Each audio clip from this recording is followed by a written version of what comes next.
오늘 은혜 받을 말씀은 예수님이 대제사장 가야바에게 이제 종교적인 재판을 다 받으시고 정치적인 재판을 받기 위해서 로마 총독 본디오에게 나가서 이루어지는 말씀들이 오늘 본문의 말씀입니다. 겉으로 예수님을 신문하는 그런 재판의 형식을 띠고 있었지만 본질적으로는 인류의 죄 문제와 진리 사이의 충돌이 벌어지는, 하늘의 왕이 세상의 권력 앞에서 침묵하시는 그런 장엄한 순간을 오늘 본문은 말씀하고 있어요. 그럼에도 불구하고 최고의 권력을 가진 본디오 빌라도, 로마의 총독 본디오 빌라도는 영적인 갈등을 나타내는 말씀을 하고 있어요. 진리와 권력인 현실이죠. 진리와 권력의 현실, 또 양심과 총독이라고 하는 이 현실 앞에서 갈등하며 충돌이 일어나는 말씀을 본문은 하고 있어요. 총독은 예수님을 신문하면 할수록 세상의 정치적인 반란이 아니다라는 것을 알게 됩니다. 예수님이 이 세상 정부를 뒤집어 엎고 이 세상의 정부를 다스릴 수 있는 왕이 아니라는 것을 총독 본디오는 알게 돼요. 오늘 본문 38절에 빌라도는 예수님께 질문하죠. 진리가 무엇이냐? 진리가 도대체 무엇이냐라고 예수님께 물어요. 근데 이 질문은 예수님을 조롱하기 위해서 질문한 질문이 아니었어요. 로마 황제 체제에서 그 제국주의 로마 황제의 그 모든 나라마다 총독이라고 하는 대표자를 내보낼 때 그 정치 현실에서 살아온 따라 예수님께 풍기는 새로운 그 신비로운 권위를 보게 되죠. 그래서 빌라도는 깊은 고뇌와 영적인 갈등을 느끼게 된 것이죠. 왜 이런 갈등이 있었을까? 총독, 권력이라고 하면 날아다니는 새도 떨어뜨릴 수 있는 그런 권력인데 이런 권력자가 이런 영적인 갈등을 왜 가지고 있었을까? 복음서 중에 유일하게 마태복음 27장 19절은 본디오 빌라도의 총독의 아내가 남편에게 이렇게 말을 하고 있어요. 저 어른 사람에게 아무 상관도 하지 마옵소서. 오늘 꿈에 내가 그 사람을 인하여 애를 많이 태어노라라고 말씀을 하고 있습니다. 구전에 의하면 이 본디오 빌라도의 아내는 유대교를 추종하다가 예수님이 부활하신 후에 예수님을 믿는 개종을 하는 자로 신실한 그리스도인이 되었다라는 말이 전해지고 있어요. 사랑하는 여러분, 여담으로 들으시기 바라겠습니다. 제가 평신도로 섬겼던 교회 담임 목사님이 설교 중에 이런 말씀하신 것이 기억이 났어요. 당회에서 장로들과 어떤 안건을 결의를 하는데 장로들, 당회 회원들 모두 전원일치로 통과를 시켰다라고 했어요. 그런데 그 다음 주에 한 주 앞에 있었던 것들을 그 다음 주에 다 번복을 하더라는 얘기예요. 왜 이런 번복을 하느냐라고 물으니 장로들의 아내들이, 곧 장로의 아내면 교회 중직자예요. 권사님들이 다 하나같이 반대를 하더라는 것이죠. 김 장로, 이 장로, 박 장로 모든 장로의 부인들이 다 반대를 해서 번복을 합니다라고 담임 목사님에게 번복 요청을 했다는 얘기를 들었어요. 사실 남자의 뇌와 여자의 뇌는 구조가 달라요. 똑같은 사람이지만 뇌 구조가 다르게 되어 있어요.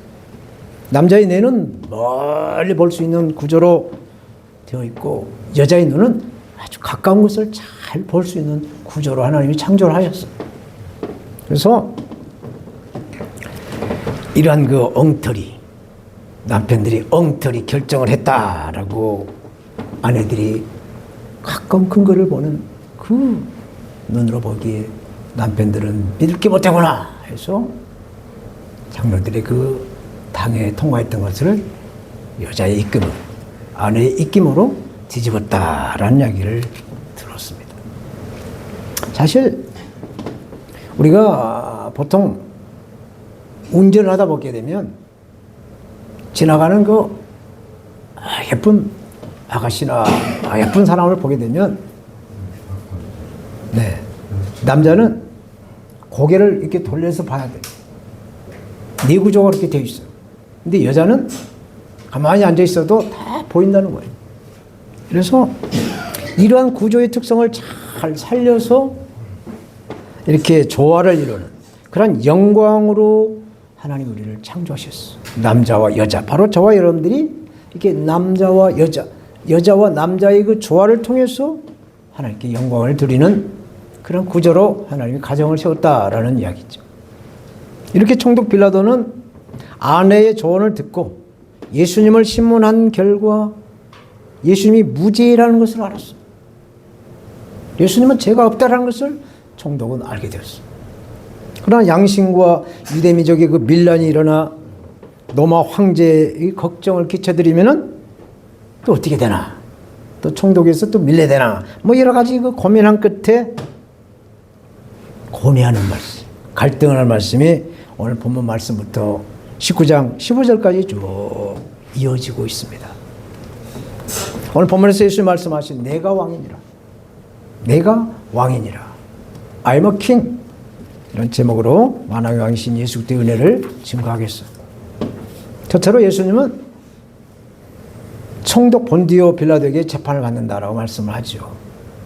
유대인들이 예수님을 대제사장 가야바에게 데려갔지만 요한복음에서는 구체적인 설명이 없어요. 이 사내들인이라고 하는 공회에서 예수님이 신문을 받는 내용은 전하지를 않고 총독 빌라도에게 예수님을 이첩을 시킨다라는 말씀만 하고 있어요.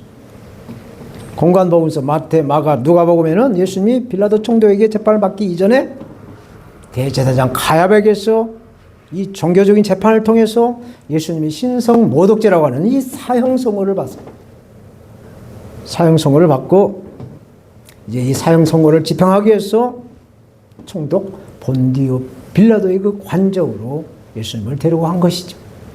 그래서 예수님은 다시 이제 본디오 빌라도에게 끌고 가는 말씀을 오늘 본문 28절에 하고 있어요.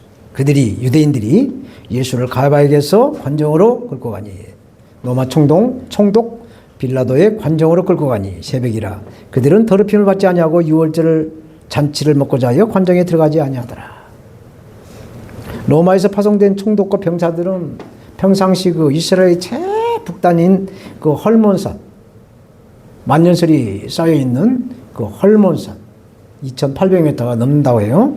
그 산 밑에 가샤라고 하는 진지에다가 진지를 구축하고 머물면서 이스라엘 총독을 직무하고 있다라고 역사서인 성경 사도행전을 말씀하고 있죠. 그러나 6월절과 같은 축제일이 다가오고 맨 명절이 이렇게 명절 때가 되면 총독은 백성들이 그 소요사 때 밀란이 나지 않을까 해서 로마의 군병들과 함께 성전에 있는 예루살렘으로 내려와서 모든 병사들이 순찰을 하면서 백성들이 그 통태를 살피는 그런 상태를 말하는 거죠. 그들이 예수를 가야바에게서 관장으로 끌고 가니 예수님을 유대인들이 대제사장에게서 총독의 집무실을 끌고 가니 새벽이라고 말씀합니다. 새벽. 우리나라에도 보통 구속 적부심 판결이 밤늦게 아니면 이런 새벽에 나오는 걸 종종 봐요. 마찬가지로 이 가야바 법정에서 늦은 시간까지 재판을 해서 최고형인 신성 모독죄, 이 사형 선고를 집행하기 위해서 로마 총독이 머무는 늦은 밤까지 사형 선고를 받고 총독의 관저로 들어가니 새벽이라고 말씀을 하고 있는 것이죠. 그런데 예수님을 끌고 간 대제사장의 종들은 총독 빌라도의 집무실에 들어가기를 꺼려했다는 얘기예요. 그 이유는 더럽힘을 받지 아니하고 유월절 잔치에 참여하고자 한 것이다 라고 설명을 합니다. 유대인의 법에는 유대인들이 이방인들과 함께 교제하는 것을 이법으로 여겨왔어요. 사도행전 10장 28절에 이르되 유대인으로서 이방인과 교제하며 가까이 하는 것이 이법인 줄을 너희도 안다라고 말씀합니다.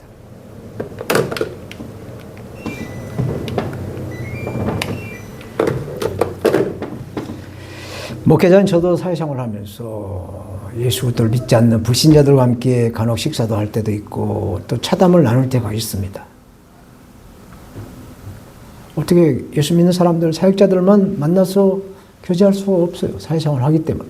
그래서 이런 불신자들과 함께 이런 교제를 하게 되면 이렇게 영적으로 혼탁해져 가는 것을 느껴지죠. 개운하지 않는 것을 오늘 본문은 더럽힘을 받지 아니하고라고 말씀을 하는 겁니다. 29절에 30절 그러므로 빌라도가 밖으로 나가서 그들에게 말하되 너희가 무슨 일로 이 사람을 고발하느냐? 대답하 이르되 이 사람이 행악자가 아니었더라면 우리가 당신에게 넘기지 아니하였겠나이다. 그러므로 라는 접속사가 있어요. 그러므로 총독 빌라도나 유대계 주도자들이나 또 유대인들이나 한 성격을 하는 것을 함축을 해서 그러므로 라는 접속사로 말씀을 이어가게 합니다. 원래 본디오 빌라도 이 총독은 성격이 개팍하고 화를 잘 내고 잔인하기까지도 했다라고 전해져요. 유대인들이 그 종교적인 그 완고한 편견을 평상시에 총독 빌라도는 못마땅하게 여길 정도로 그런 성격이 원만하지 않았던 사람이라고 평가를 합니다. 이러한 성격을 인해서 극과 극이 서로 만나서 다툼이나 소란이 나다면 또 너무 황제에게 그게 보고가 되고 또 여러 가지 문제들이 생길 것 같아서 아마 사도 요한은 본디오 빌라도의 그 마음을 읽고 총독 관저 밖까지 총독이 나와서 유대인들을 맞이한다라고 설명을 하는 것 같아요. 서로 성격을 알면 이렇게 우리도 그러므로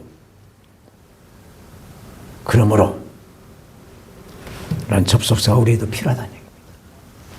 무엇보다도 조금이라도 더 아는 사람이, 조금이라도 더 깨달은 사람이 먼저 참는 지혜가 있어야 된다는 얘기죠. 이것이 화목의 비밀인 것입니다. 한자로 이연령 비연령이라는 말이 있죠. 귀에다 걸면 귀걸이, 코에다 걸면 코걸이. 마음대로 제명을 갖다 엮는 이 현실의 총독 빌라도의 두뇌는 이제 돌아가기 시작하는 걸 봐요. 너희가 무슨 일로 이 사람을 고발하느냐?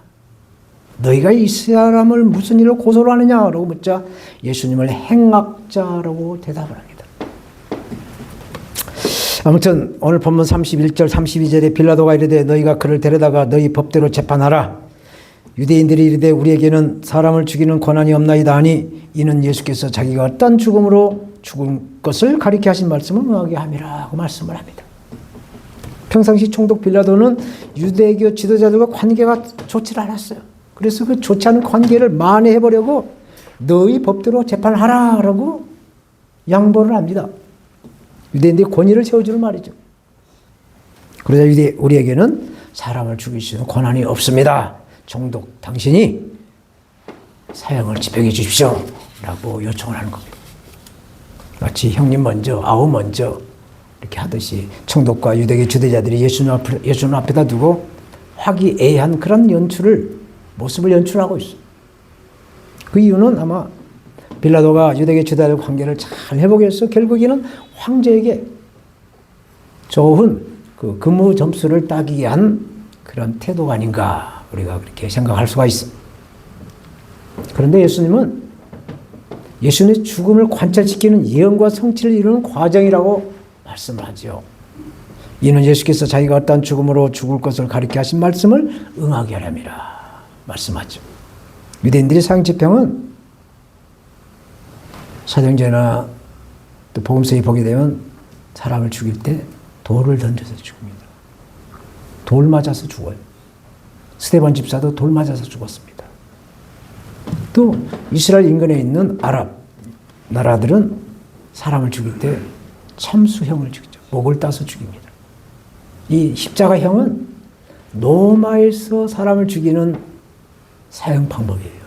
나무 형태를 십자가로 만들어 놓고 사람을 그렇게 매달아서 세밥이 되게 하거나 그렇게 자연산을 하게 하거나 그렇게 해서 매달아 놓고 저 사람이 이런 죄를 져서 이런 벌을 받는다라고 공개적으로 매달아 놓고 자연산하게끔 새가 날아와서 눈을 뽑아서 죽게 이렇게 해서 죽게 하는 법이 십자가형이에요. 이렇게 이루어져가는 것을 이미 예수님은 예언으로 말씀하셨다라고 하시죠. 어디서 예언했냐? 마태복음 20장 18절에서 19절에 보라 우리가 예루살렘 올라가노니 인자가 서기관들에게 넘겨지매 그들이 죽이기로 결의하고 이방인들에게 넘겨주고 그를 조롱하며 채찍질하며 십자가에 못 박게 할 것이나 제3일 일에 살아나리라 말씀하고 있습니다. 예수님이 마태복음에서 예언한 것을 그대로 성취가 되는 말씀이죠. 제3일에 살아나리라. 아멘. 두 번째, 예수님은 총독 빌라도에게 다시 재판을 받는다라고 말씀을 합니다. 이 33절 4절 이에 빌라도가 다시 관정에 들어가 예수를 불러 이르되 네가 유대인의 왕이냐? 예수께서 대답하시되 이는 네가 스스로 하는 말이냐? 다른 사람들이 나에 대하여 한 말이냐? 총독이 두 번째 재판에서 내가 유대인의 왕이냐라고 묻습니다. 근데 요한복음에서는 그 상황에 대한 설명이 전혀 없어요. 그러나 누가복음은 말씀하고 있죠. 누가복음 23장 2절에 고발하 이르되 우리가 이 사람을 보매 우리 백성을 미혹하고 가이사에게 세금 바치는 것을 금하며 자칭 왕 그리스도라 하더라 하이나이다. 예수는 세 가지 제목을 엮어서 고발한 거죠. 유대인을 미혹한 죄, 로마 황제에게 세금을 내지 말라는 죄, 또 자기를 스스로 유대인 왕이라고 한 죄를 제목으로 붙여서 본디오 빌라도 총독에게 이첩을 시킨 겁니다. 근데 빌라도는 두 가지의 죄는 유대인의 내부 문제로 그냥 돌렸어요. 내부 문제니까 너희들 알아서 해라. 예수님이 유대인의 왕이라는 부분에다가 정치적인 문제를 삼아서 총독이 신문을 하죠. 네가 유대인의 왕이냐? 총독의 질문의 요지는 예수님이 당시 무력으로 유대인을 로마로부터 해방시킬 왕이냐라는 것을 묻고 있어요. 만약 예수님이 스스로 왕이라고 주장한다면 로마에 대한 반역으로 간주할 수 있는, 그래서 처벌할 수 있는 그 제목을 찾기 위해서 본디오는 그렇게 물었던 것이죠. 그래서 예수님은 네가 스스로 하는 말이냐? 아니면 다른 사람들이 나에 대해서 말하는 것을 네가 말하고 있느냐? 라고 되받아치죠. 이 질문에 저와 여러분들에게 예수님이 질문하신다고 한다면 너는 나의 진리를 듣고 진리의 말씀대로 순종하면서 행하느냐? 아니면 세상의 사람들의 말을 듣고 세상 사람들과 같이 행하느냐? 이렇게 묻는 거예요. 한마디로 얘기해서 하나님의 뜻대로 사느냐? 네 마음대로 사느냐? 이것을 묻는 겁니다. 우리가 살고 있는 세상은 절대적인 하나님의 은혜 아래 있습니다. 사시사철 모든 시시때때로 하나님이 주시는 그 은혜 안에 우리는 자연은총을 누리면서 살고 있는 것입니다. 그러나 대부분의 사람들은 이 인본적인 삶을 추구하면서 살아가죠. 하나님의 은혜, 하나님의 신본을 누리지를 않고 사람 주관으로, 사람 마음대로, 사람의 뜻대로 살아간다는 얘기입니다. 하지만 예수 그리스도를 믿는 저와 여러분들은 이러한 인본적인 삶이 아니라 고람되어는 하나님 앞에서 행하는 삶을 말하는 거예요. 그래서 신본적인 삶을 살아야 한다는 말씀을 본문은 하고 있습니다. 고린도후서 4장 18절에 우리가 주목하는 것은 보이는 것이 아니요 보이지 않는 것이니 보이는 것은 잠깐이요 보이지 않는 것은 영원하다 말씀하고 있어요. 우리가 살아가면서 눈앞에 보이는 것에만 매이지 말고 우리의 눈에 보이지 않는 영원한 천국을 소망하라는 말씀을 하고 있습니다. 그래서 믿음과 사랑으로 살아계신 하나님을 섬기고 또 우리 이웃을 섬기는 빛의 사람으로 살아가야 될 줄로 믿습니다. 오늘 본문의 총독 빌라도는 예수님에게서 3번 반복해서 내가 유대인의 왕이냐? 내가 정말로 유대인의 왕이냐? 네가 참 유대인 왕이냐라고 물어요. 3번을 반복해서 묻습니다. 그 대답에 예수님은 자신의 왕권과 하나님의 나라에 대한 본질을 36절에서 하고 있어요.